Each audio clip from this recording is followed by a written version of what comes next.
Welcome to Tov Jewish News Channel. With us today, Dr. Mrddechai Keidar, Israeli scholar of Arab culture. And there is so much information regarding what's happening in Gaza. Could you please help us find out what's actually happening? Well, we are on Sunday, December 10, 2023, the 64th day of the war. Israel is advancing in Gaza, in northern part, in southern part. Israel destroys the military infrastructure of Hamas. Israel captures many Hamas fighters, combatants, terrorists, actually. The leaders of Hamas are hiding under the ground, in the tunnels. The destruction in Gaza is very significant. Many have fled to the southern part of Gaza, and Israel is determined to continue until the total destruction of the infrastructure of Hamas, both military and civil infrastructure, because there is no way for Israel to survive with the presence of an organization like Hamas on its borders. This is an overwhelming Israeli decision, which everybody in Israel understands it. And of course, we have to also to release our hostages, and they have like 140, around 140 hostages. We believe that they are all still alive, and Israel is not stopping in its way to achieve the goals. The same thing which the civilized world did with ISIS in Syria and Iraq, we are doing now with the ISIS-Hamas, which is now on the way to be totally destroyed in Gaza. From your familiarity with previous conflicts in the Arabic world, could we expect some domino effect of capturing masses of terrorists and then just getting bigger and bigger and capturing more and more until they all just surrender? A very important turning point will happen when the people of Gaza, when they understand the magnitude of the destruction which they actually suffer, they will act against Hamas. Mm-hmm. And this is something which at some point might very possibly happen.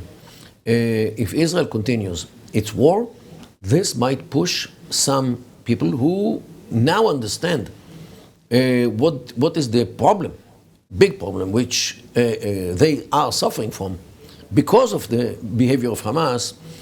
They might very possibly act against Hamas, and this definitely will be a big problem for the leaders of Hamas, who might be targeted by those citizens of Gaza who are very angry at them already now because of what they did to Israel, expecting that Israel will not do anything. This is something which totally irresponsible from those Hamasniks, and I think that there will be a point where the people of Gaza will start chasing the Hamas fighters. And isn't it a two-edged sword? Because if we want to use the Palestinian population to turn them against Hamas by making their life hard, isn't it dangerous that they actually turn against Israel as a result, and we end up losing more than we win? Look, there will not be Zionists, most probably. But in the Arab world, there is the concept of the near or the close enemy and the far enemy. First of all, you have to take care of the close enemy, the one which is closer to you, because he threatens you more than the far one. The far one will be dealt with later when we get to him. Right now, Israel is the far one because the Hamas activists are actually among them where they live, or where they even fled to in the southern part of Gaza. I suspect that there are many Hamas fighters are hiding within the population, which found asylum in the southwest part of Gaza, where Israel directed them to go to or to flee to in order to save their lives. What will happen if they start fighting from these concentrations of people? I have no idea. But so far, Israel fights in Khan Yunis, in Gaza the city, and in some other places where Israel sees that there are concentrations of people from Hamas. What will be in the future? I have no idea because I'm not a future teller. And so there was a very strong indoctrination and turning into Islam in Gaza in the last 20, 30 years that I believe also led to the rise of Hamas. Once Hamas is no longer there, how would you act towards the civil population in Gaza? Well, What should Israel do? No doubt the population was radicalized by Hamas, mainly against the PA. Mm-hmm. Because the PA ruled Gaza until June of 2007, when Hamas actually took over.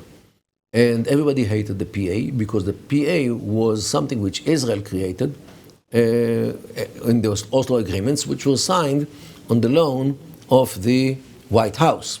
Means it was an American-Israeli collaboration in order to create this PA, which in their view is Jewish-Christian conspiracy against Islam. This is how they interpret it. So the PA was totally illegitimate, and this is why people went to Hamas as some political and not only political body which can actually work against the PA, and actually they did, because they chased them out from Gaza in June 2007. And since then they established a state, a full-fledged state. They had a state in Gaza. Borders they have military, they had military industry, they have police, they have judicial system, they have supply system, oil system, and electricity and communications. Whatever a state needs, they had in Gaza. And Gaza factually was a state until October 16. And therefore we thought that this is what they want. And this was the conception here in Israel, to think that Hamas actually want to achieve a state, to establish a state in Gaza, and not to attack us and to bring us to destroy the state, which actually they did. And this is why it was such a surprise for us, because we didn't believe that this, all they do is only to deceive us in order to enable them to attack us in such a vicious way, which they did. So, yes, this was the conception which we failed in, and this actually what was the goal. And now we understand it. This was to deceive us, to actually let us go to sleep on guard, and not to see what they prepare against us. So it happened, and now, since we woke up in a dreadful way, now Israel is determined to get rid of Hamas altogether. There's one more player in this Gaza Strip game that we play. It's Egypt, to the south of Gaza. What are their interests? What would they like to happen in Gaza?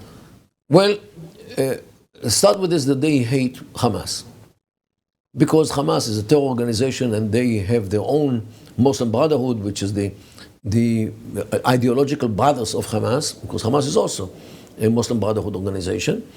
And the Egyptians accuse Hamas for bringing terror to Egypt. They accuse Hamas for opening the gates, actually violently, of the biggest Egyptian prison when the Arab Spring started in late January of 2011. It started in January 11 in Egypt, 25th of January. So towards the end of the month, some days afterwards, some people bursted into the biggest prison in Cairo and actually let free hundreds of Muslim Brotherhood detainees. And Egypt, until this very day, accused Hamas for doing it. By the way, one of the people who ran away was Mohammed Morsi, who later became the president of Egypt and was sentenced to prison because he ran away from legal custody in this prison when Hamas opened the gates violently. So this is one thing. Second thing, the Egyptians accuse Hamas for arming and training the Al-Qaeda in Sinai, which cost the lives of hundreds of Egyptians, both military and civil, and in Sinai. And therefore, they don't want the terrorists within them.